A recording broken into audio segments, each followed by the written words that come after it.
এই গাড়ির মধ্যে বাড়িতে সব কলা বাড়ি কিছু আবো ঠিক আছে মানে নিয়ে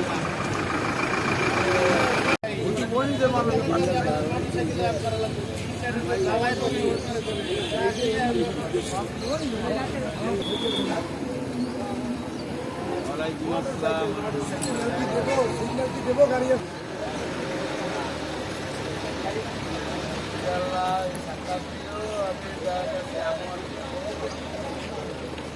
এখানে পালকি বাস এবং মোল্লা বাস এই দুই বাসের অ্যাক্সিডেন্টের খবর পাইছে আমাদের ডিউটি অফিসারের মাধ্যমে।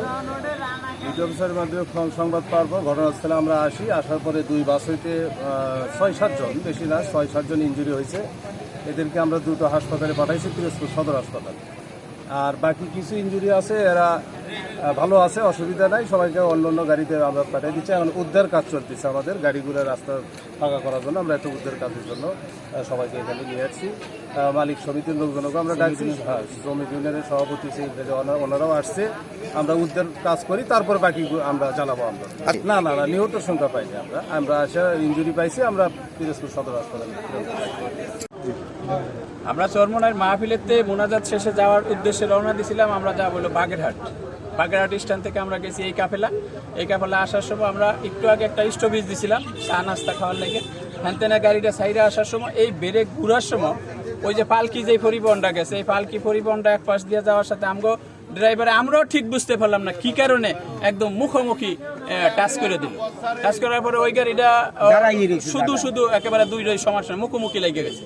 আমগো গাড়িটা পাশ হইয়া এই যে গাছটার মধ্যে দেখতেছেন আটকিছে, হয়তো আল্লাহ তাআলা হেফাজত করছে এই কারণে। আর ওই গাড়িটার জানালা গেট সব বন্ধ হয়েছে। আমরা প্রত্যক্ষভাবে যেটা দেখছি 27 জন লোক হতাহত হয়েছে, তার মধ্যে 4 জন তো হাসপাতালে, 6 জন হাসপাতালে পাঠাইছে, প্রথম 4 জন, পরে 2 জন। আর কিছু লোক এই জায়গায় রয়ে গেছে, কিছু লোক এই জায়গায় আছে, তারও ইনজুরি আছে। আর একজন খুব মারাত্মক সমস্যা, ওনারে হয়তো আমি যোগাযোগ করার পরে বলছে যে খুলনায়।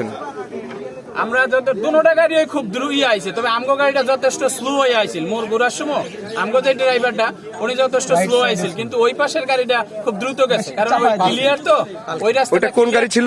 পালকি পরিবহন। আচ্ছা, ধন্যবাদ।